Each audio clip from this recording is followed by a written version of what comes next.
사람들과 대화를 나누다 보면 유독 혼자서 모든 시간을 독점하며 쉼없이 말을 내뱉는 사람을 만나게 될 때가 있습니다.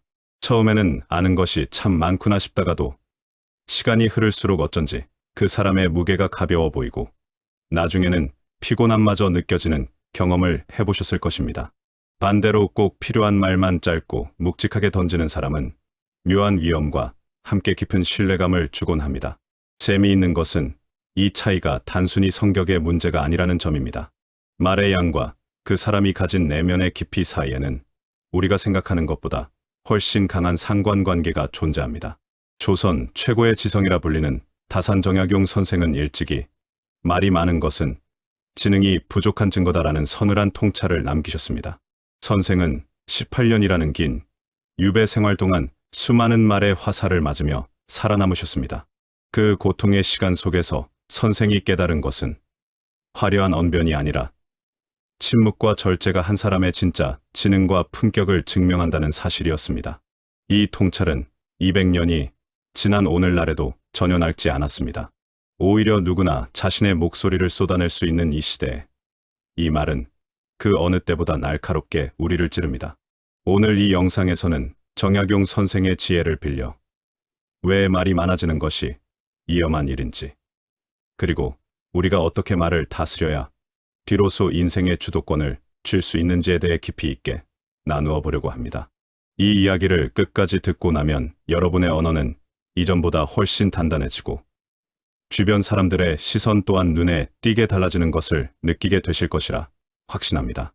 말이 많아지는 가장 큰 이유 중 하나는 사실 내면의 불안함 때문인 경우가 많습니다. 내 지식을 과시하고 싶거나 침묵이 흐르는 어색한 순간을 견디지 못해 계속해서 단어를 쏟아내는 것입니다. 이것은 일종의 방어 기제입니다. 침묵이 찾아오면 마치 내가 무능하게 보일 것 같고 할 말이 없는 사람으로 여겨질 것 같은 두려움이 엄습합니다. 그래서 아무 말이라도 꺼내서 그 공백을 메우려 합니다. 하지만 아이러니하게도 이렇게 쏟아낸 말들이 오히려 그 사람의 불안함을 적나라하게 드러내버립니다. 듣는 사람은 본능적으로 느낍니다. 이 사람이 지금 자신감에서 말하는 건지 불안함에서 말하는 건지를 말입니다. 정약용 선생은 이를 두고 속이 비어있기에 소리가 요란한 것이라 경계하셨습니다. 빈 수레가 요란하다는 속담과 같은 맥락입니다. 실제로 자연의 법칙을 보더라도 속이 꽉 찬 것들은 소리가 나지 않습니다. 물이 가득 찬 그릇을 두드려 보면 둔탁하고 낮은 소리가 나지만 텅 빈 그릇은 높고 날카로운 소리를 냅니다. 사람의 언어도 마찬가지입니다. 내면이 단단한 사람은 굳이 말로 자신을 증명하려 애쓰지 않습니다. 그들은 침묵의 무게가 가진 힘을 알기에 자신의 생각에 확신이 있을수록 말을 아낍니다. 이 원리는 심리학에서도 이미 검증된 바 있습니다. 더닝크루거 효과라는 유명한 인지 편향이 있습니다. 이것은 능력이 부족한 사람이 자신의 능력을 과대평가하고 반대로 능력이 뛰어난 사람이 자신의 능력을 과소평가하는 현상을 말합니다. 말의 영역에서도 이 효과는 정확하게 작동합니다. 어떤 분야에 대해 조금 알게 된 사람은 자신이 많은 것을 안다고 착각하며 그 지식을 신나게 떠벌립니다. 그러나 그 분야를 깊이 파고든 전문가는 자신이 모르는 것이 얼마나 많은지를 알기에 오히려 말을 삼갑니다. 아는 것이 늘어날수록 모르는 것의 크기가 더 선명하게 보이기 때문입니다. 소크라테스가 나는 내가 모른다는 것을 안다고 했을 때 그것은 겸손의 미학이 아니라 지적 성숙의 자연스러운 결과였던 것입니다. 말을 많이 하면 할수록 실수가 섞이기 마련이고 그 실수는 결국 타인에게 나를 공격할 수 있는 무기를 쥐어주는 꼴이 됩니다. 이것을 우리는 가볍게 생각하는 경향이 있습니다. 한번 생각해 보십시오. 10마디를 하면 그중 한두 마디는 반드시 부정확하거나 과장되거나 논리적으로 허술한 말이 섞입니다. 100마디를 하면 그 실수는 10개로 늘어납니다.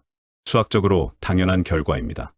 말이 많은 사람은 스스로 자신의 약점을 노출하는 횟수를 늘리고 있는 것입니다. 그리고 세상에는 그 약점을 기억하고 활용할 줄 아는 사람들이 분명히 존재합니다. 한번 내뱉은 말은 주워 담을 수 없다는 사실을 깊이 새겨야 합니다. 특히 직장 생활이나 비즈니스 관계에서 쏟아낸 경솔한 한마디가 수년간 쌓아올린 신뢰를 한순간에 무너뜨리는 경우를 우리는 수없이 목격합니다. 정약용 선생은 입은 재앙을 부르는 문이요, 혀는 몸을 베는 칼이다라고 하셨습니다. 지혜로운 사람은 이 문을 단단히 걸어 잠글 줄 알며 자신의 칼날이 자신을 향하지 않도록 늘 조심합니다. 여기서 한 가지 짚고 넘어가야 할 것이 있습니다. 많은 사람들이 말을 잘하는 것과 말을 많이 하는 것을 혼동합니다.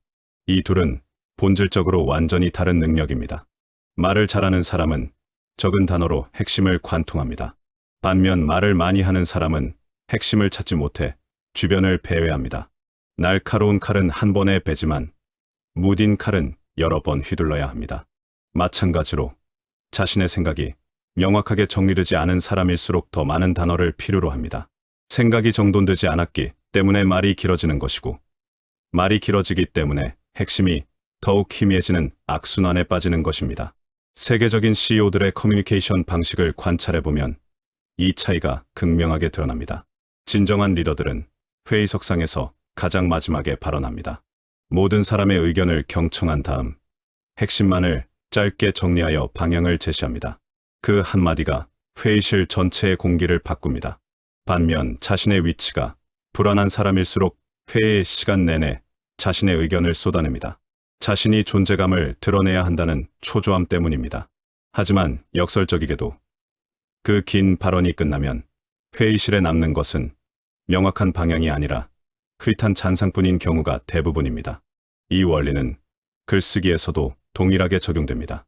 위대한 작가들은 한 문장을 쓰기 위해 10문장을 지웁니다. 마크 트웨이는 긴 편지를 써서 미안합니다, 짧게 쓸 시간이 없었습니다라는 유명한 말을 남겼습니다. 짧고 강력한 문장 하나가 탄생하기까지는 수없이 많은 삭제와 다듬기의 과정이 필요합니다. 말도 마찬가지입니다. 진짜 지적인 사람은 입 밖으로 내기 전에 머릿속에서 수십 번의 편집 과정을 거칩니다. 어떤 단어를 선택할지, 어떤 순서로 배치할지, 그리고 가장 중요하게는 이 말을 지금 해야 하는지 하지 말아야 하는지를 판단합니다. 이 내면의 편집 과정이 바로 지능의 핵심입니다. 말이 많은 것은 또한 상대방을 배려할 지능이 부족하다는 신호이기도 합니다. 대화는 주고받는 호흡이지 혼자서 공연하는 무대가 아닙니다. 내가 말을 많이 한다는 것은 그만큼 상대방의 말을 들을 기회를 스스로 발로 차버리는 것과 같습니다. 이것은 단순한 예의 문제를 넘어서 인간관계의 본질에 닿아 있는 문제입니다. 모든 인간은 자신의 이야기를 들어줄 누군가를 갈망합니다. 자신의 존재를 인정받고 싶어 합니다. 그런데 누군가가 그 자리를 빼앗아 자기 이야기만 쏟아낸다면 상대방은 무의식적으로 자신이 무시당하고 있다고 느끼게 됩니다. 그 순간 관계의 균열이 시작됩니다. 정약용 선생은 유배지에서도 제자들에게 항상 경청의 중요성을 강조하셨습니다. 내가 말할 때는 나의 기존 지식을 반복할 뿐이지만 남의 말을 들을 때는 새로운 지혜를 얻을 수 있기 때문입니다. 이 가르침을 현대의 맥락으로 가져오면 더욱 선명해집니다. 우리가 누군가의 말을 진심으로 경청할 때 그 사람의 사고방식과 세계관과 경험이 나에게로 흘러들어옵니다. 이것은 책을 읽는 것과는 또 다른 차원의 배움입니다. 살아있는 한 인간이 평생 축적한 지혜의 편린을 직접 전달받는 것이기 때문입니다. 그런데 내가 말을 쏟아내느라 바쁘다면 이 귀중한 기회를 매번 흘려보내게 됩니다. 진정으로 똑똑한 사람은 자신이 아는 것을 말하기보다 타인의 생각에서 무엇을 배울 수 있을지 고민합니다. 이것은 단순한 겸손이 아닙니다. 전략적 지능입니다. 타인의 말 속에는 그 사람이 직접 겪은 실패와 성공의 데이터가 압축되어 있습니다. 이 데이터를 수집하는 가장 효과적인 방법은 침묵하고 듣는 것입니다. 질문은 짧게 하고 경청은 길게 하는 것. 이것이야말로 상대를 내 편으로 만드는 가장 고차원적인 지능의 활용법인 것입니다. 경청의 힘은 생각보다 훨씬 거대합니다. FBI의 전설적인 인질 협상가였던 크리스 보스는 자신의 커리어에서 가장 강력한 무기가 총도 전략도 아닌 경청이었다고 말한 바 있습니다. 그는 극도로 위험한 상황에서 범인과 대화할 때 말을 많이 하지 않았습니다. 대신 상대의 말을 주의 깊게 듣고 그 속에 숨겨진 감정과 욕구를 파악했습니다. 그리고 정확한 타이밍에 핵심적인 한마디를 던졌습니다. 이 방법으로 그는 수많은 인지를 무사히 구출했습니다. 만약 그가 자신의 요구 사항을 쉴 새 없이 쏟아냈다면 상황은 매번 최악으로 치달았을 것입니다. 이 원리는 일상의 대화에서도 정확히 작동합니다. 누군가와 갈등이 생겼을 때 대부분의 사람들은 자신의 입장을 설명하기 바쁩니다. 내가 왜 그랬냐면 으로 시작하는 긴 변명을 늘어놓습니다. 하지만 갈등 해결의 열쇠는 내 입장을 설명하는 것이 아니라 상대의 입장을 먼저 이해하는 것에 있습니다. 상대가 왜 화가 났는지, 무엇이 상처가 되었는지를 진심으로 들어줄 때 상대의 감정은 누그러지기 시작합니다. 그 다음에 내가 짧고 진심, 어린 한마디를 건네면 그것은 앞서 쏟아낸 100마디의 변명보다 훨씬 강력한 효과를 발휘합니다. 여기서 우리가 일상적으로 범하는 대화의 실수 하나를 짚어보겠습니다. 상대방이 어려운 일을 겪고 있을 때 말이 많은 사람은 즉시 자신의 비슷한 경험을 꺼내놓습니다. 상대가 요즘 회사에서 너무 힘들어라고 말하면 나도 그랬어. 내가 전에 다니던 회사에서는 말이야. 하고 자기 이야기로 넘어가 버립니다. 그 의도는 공감일 수 있습니다. 하지만 결과적으로 상대방은 자신의 고통이 가볍게 취급당했다고 느낍니다. 자기 이야기를 꺼내야 할 자리가 아니었던 것입니다. 그 순간 가장 지적인 반응은 고개를 끄덕이며 조용히 들어주는 것입니다. 필요하다면 많이 힘들었겠다는 짧은 한마디만 건네면 됩니다.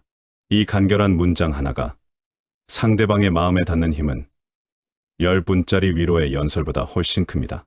선생은 또한 말의 양보다 시의적절함이 중요하다고 가르치셨습니다. 꼭 필요한 순간에 던지는 한마디는 1000마디 말보다 더 큰 울림을 줍니다. 이것은 타이밍의 문제이기도 하지만 더 근본적으로는 판단력의 문제입니다. 지금 이 순간 내가 입을 열어야 하는가, 아니면 닫고 있어야 하는가를 정확히 판단하는 능력. 이것은 지능의 가장 실용적인 형태 중 하나입니다. 우리는 가끔 분위기를 주도하고 싶어서, 혹은 내가 더 똑똑해 보이고 싶어서 불필요한 참견을 하거나 아는 체를 합니다. 특히 여러 사람이 모인 자리에서 이 충동은 더욱 강해집니다. 누군가가 어떤 주제에 대해 이야기할 때 나도 그것에 대해 알고 있다는 것을 보여주고 싶은 욕구가 강렬하게 치밀어 오릅니다. 그래서 상대의 말이 끝나기도 전에 끼어들어 자신의 지식을 펼쳐놓습니다. 하지만 이 행동이 남기는 인상은 우리가 기대하는 것과 정반대입니다. 상대방은 존경이 아니라 불쾌함을 느낍니다. 다른 사람들은 감탄이 아니라 안쓰러움을 느낍니다. 아는 체를 하면 할수록 오히려 그 사람의 지적 깊이가 의심받게 되는 것입니다.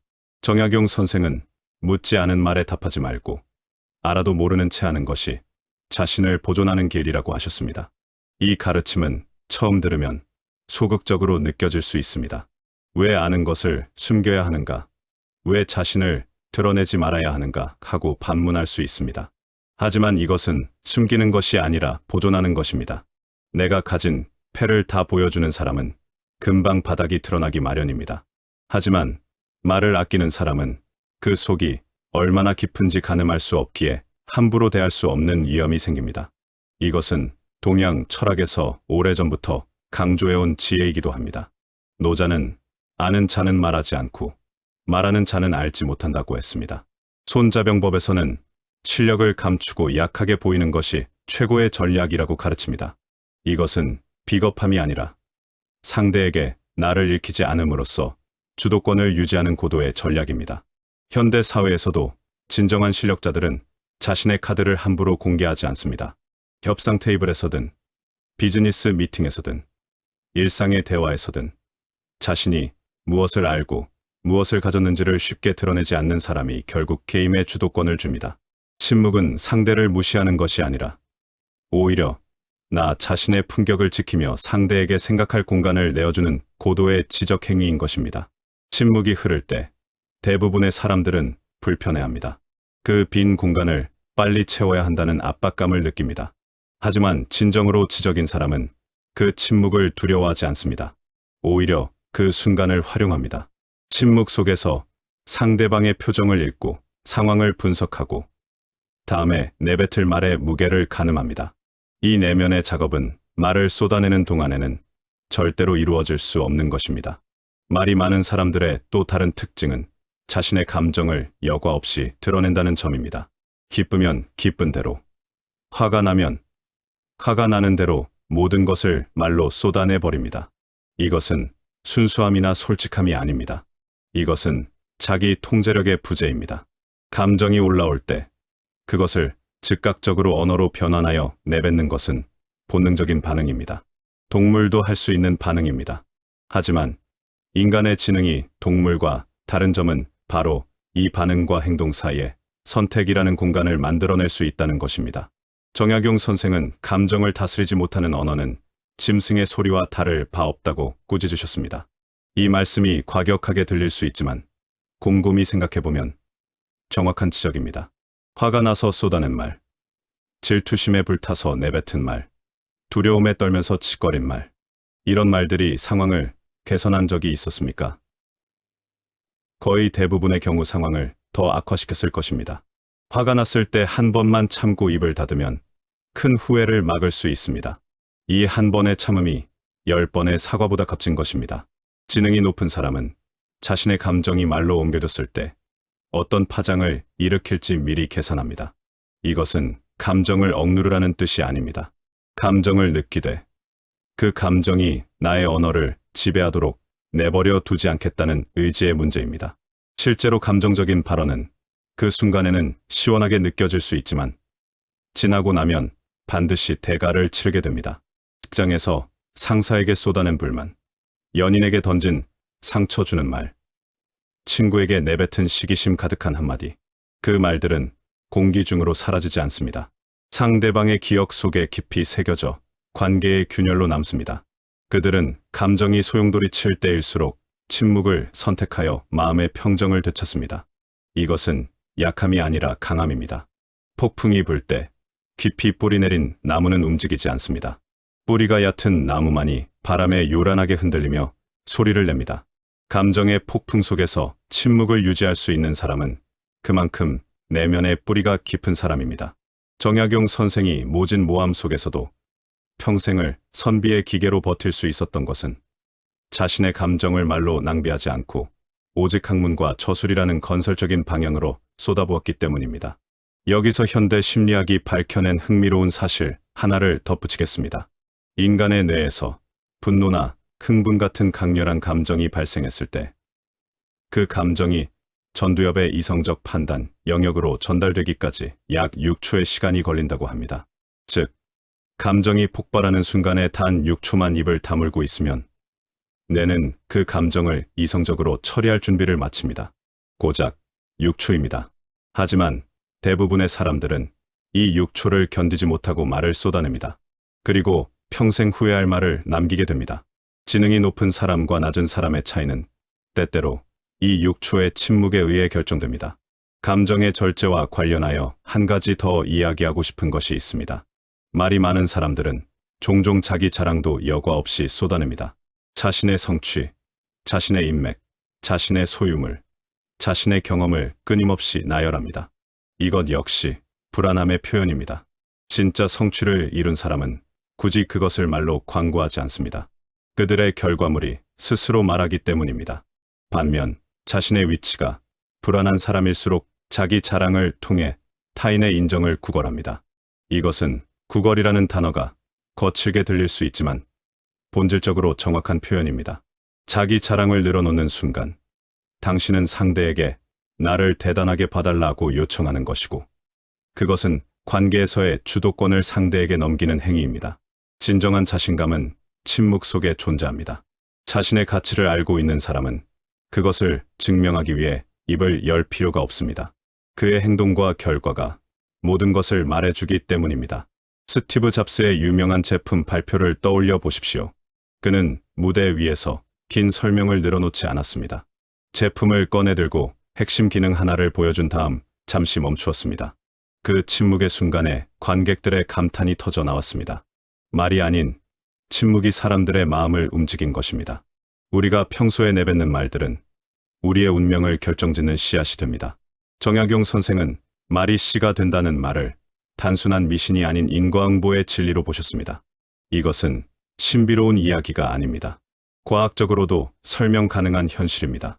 우리가 반복적으로 사용하는 언어는 우리의 사고 패턴을 형성합니다. 나는 안 돼. 이건 불가능해.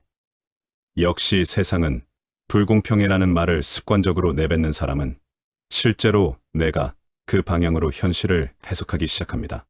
이것은 확증 편향이라는 인지 구조와 맞물립니다. 부정적인 말을 반복하면 뇌는 부정적인 증거만을 선택적으로 수집하고 긍정적인 가능성은 무시하게 됩니다. 부정적인 말, 남을 헐뜯는 말, 혹은 자신을 낮추는 비굴한 말들이 쌓이면 결국 내 삶이 그 방향으로 흘러가게 마련입니다. 반대로 말을 아끼되 입을 열 때는 건설적이고 명확한 언어를 사용하는 사람은 자연스럽게 그 방향으로 삶이 정렬됩니다. 이것은 긍정적 사고를 하라는 막연한 조언이 아닙니다. 언어가 사고를 형성하고 사고가 행동을 결정하고 행동이 습관이 되고 습관이 인생을 만든다는 냉정한 인과관계를 이야기하는 것입니다. 지혜로운 사람은 자신의 언어가 얼마나 강력한 에너지를 가졌는지 알기에 함부로 입을 열어 부정한 기운을 내뱉지 않습니다. 그들은 차라리 말을 아껴 그 에너지를 내면의 성장을 위해 저축합니다. 말을 아끼는 것이 에너지의 저축이라는 비유는 매우 적절합니다. 실제로 말을 많이 하면 에너지가 소모됩니다. 정신적으로도 물리적으로도 말입니다. 하루 종일 쉴 새 없이 떠든 날과 필요한 말만 간결하게 하고 대부분의 시간을 경청과 사유에 보낸 날을 비교해 보십시오. 후자가 훨씬 더 충만한 에너지를 남깁니다. 그리고 그 에너지는 창의적인 사고, 깊은 몰입, 통찰력 있는 판단으로 전환됩니다. 여러분이 오늘 하루 동안 했던 말들을 잠시 떠올려 보십시오. 그중 정말로 필요했던 말은 몇 %나 되었습니까? 아마 절반 이상은 하지 않았어도 전혀 문제없을 말들이었을지도 모릅니다. 이것은 자책하라는 뜻이 아닙니다. 인식하라는 뜻입니다. 우리가 무의식적으로 쏟아내는 불필요한 말들이 얼마나 많은지를 인식하는 것. 그것이 변화의 첫 번째 걸음입니다. 여기서 뒷담화에 대해서도 한마디 하겠습니다. 말이 많은 사람들이 가장 흔하게 빠지는 함정 중 하나가 바로 뒷담화입니다. 누군가에 대해 그 자리에 없는 사람의 이야기를 늘어놓는 것. 이것은 일시적으로 쾌감을 줍니다. 다른 사람과 공동의 적을 만들어 유대감을 형성하는 원시적 본능이 작동하기 때문입니다. 하지만 뒷담화는 느린 독약과 같습니다. 그 자리에서 함께 남의 이야기를 하는 사람은 당신이 자리를 비우는 순간 당신의 이야기를 할 것이라는 사실을 기억해야 합니다. 그리고 뒷담화에 능숙한 사람으로 알려지는 순간 아무도 그 사람에게 중요한 이야기를 하지 않게 됩니다. 신뢰가 무너지는 것입니다.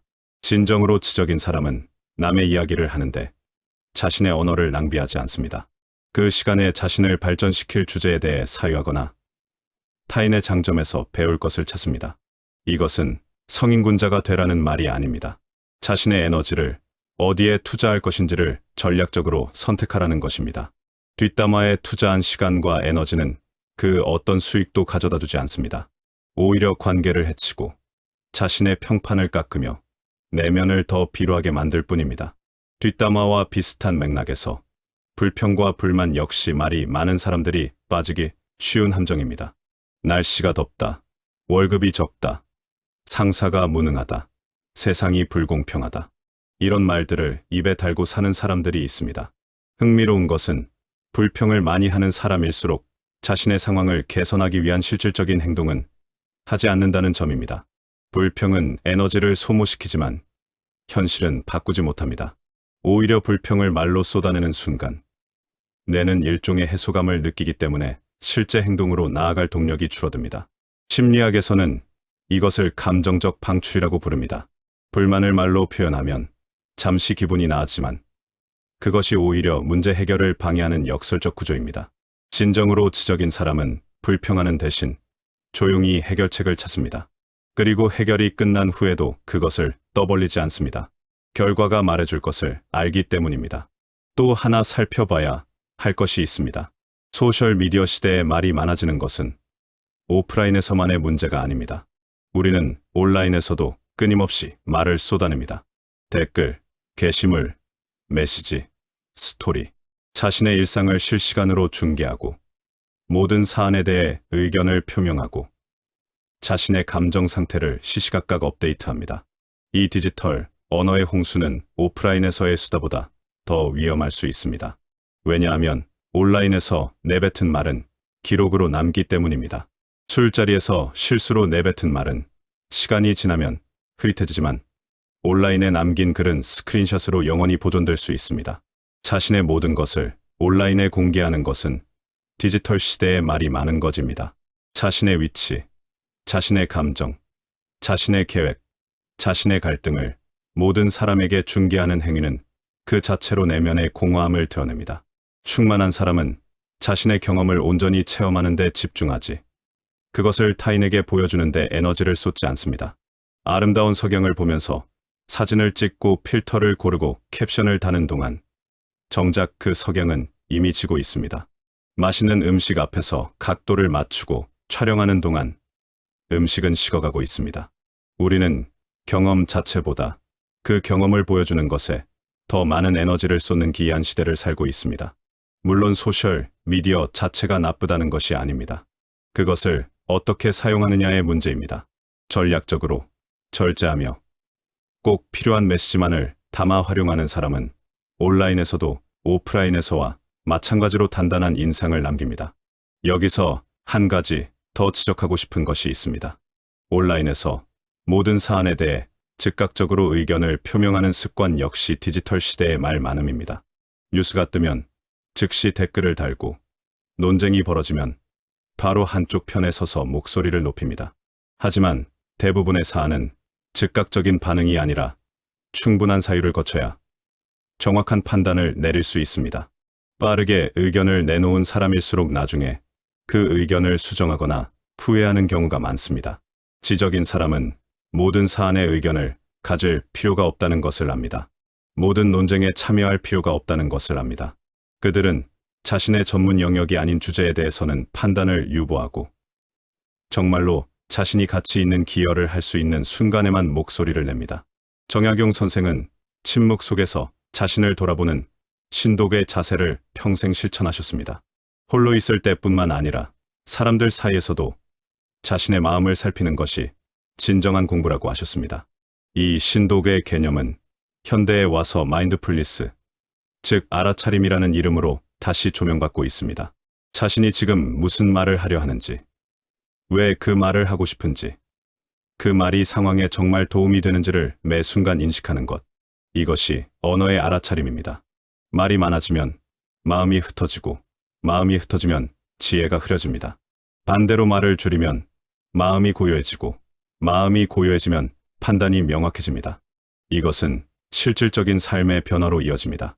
말을 줄이기 시작하면 처음에는 불편함을 느낍니다. 습관처럼 내뱉던 말들을 삼키는 것은 마치 오른손잡이가 왼손으로 글씨를 쓰는 것처럼 어색합니다. 하지만 이 불편함을 견디고 나면 놀라운 변화가 찾아옵니다. 먼저 주변 사람들의 반응이 달라집니다. 예전에는 당신의 말을 건성으로 듣던 사람들이 당신이 입을 열면 주의를 기울이기 시작합니다. 당신의 말에 무게가 실리기 때문입니다. 자주 말하는 사람의 발언은 그중 어떤 것이 중요한지 구분하기 어렵습니다. 하지만 평소에 말이 적은 사람이 입을 열면 그것 자체가 신호가 됩니다. 지금부터 하는 말은 중요하다는 신호 말입니다. 두 번째 변화는 자기 자신에게서 일어납니다. 말을 줄이면 생각이 깊어집니다. 말로 흩어지던 에너지가 사유의 영역으로 모이기 때문입니다. 같은 시간을 보내더라도 더 많은 것을 관찰하고, 더 깊이 이해하고, 더 정확하게 판단할 수 있게 됩니다. 이것은 일종의 지적 근육 훈련과 같습니다. 처음에는 힘들지만 반복할수록 그 근육은 강해지고 나중에는 자연스럽게 작동하게 됩니다. 실제로 말을 줄이기 시작하면 관찰력이 놀라울 정도로 향상됩니다. 이전에는 보이지 않던 것들이 보이기 시작합니다. 상대방의 미세한 표정 변화, 목소리 톤의 미묘한 차이, 말과 행동 사이의 불일치 같은 것들이 선명하게 감지됩니다.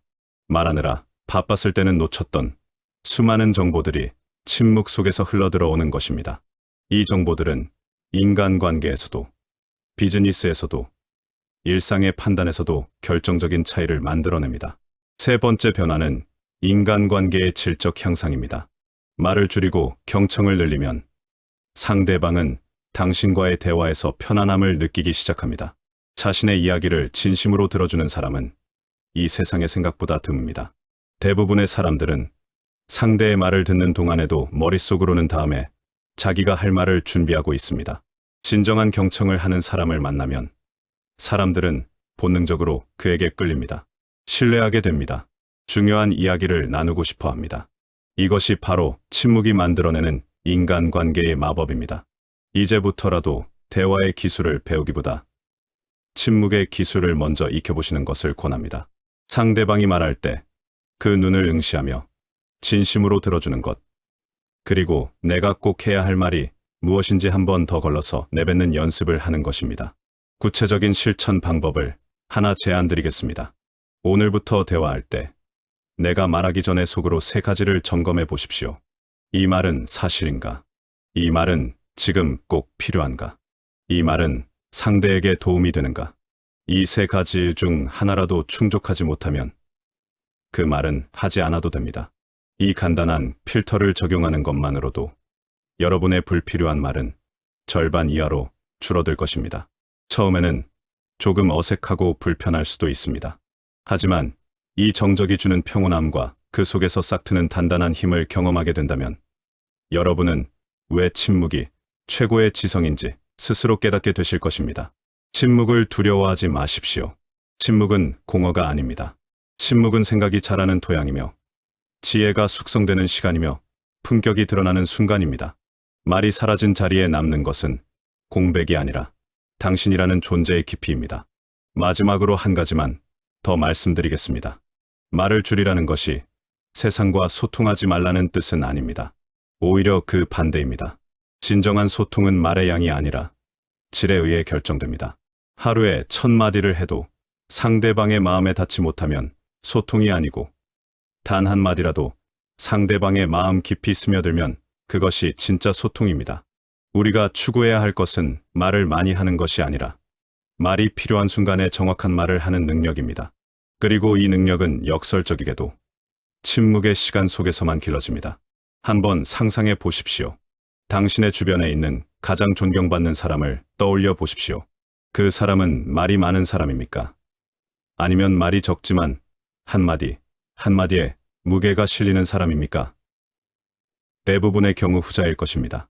우리가 본능적으로 존경하는 사람은 말로 자신을 채우는 사람이 아니라 침묵으로 자신의 깊이를 드러내는 사람입니다. 그 사람이 입을 열면 주변이 조용해집니다. 모두가 귀를 기울입니다.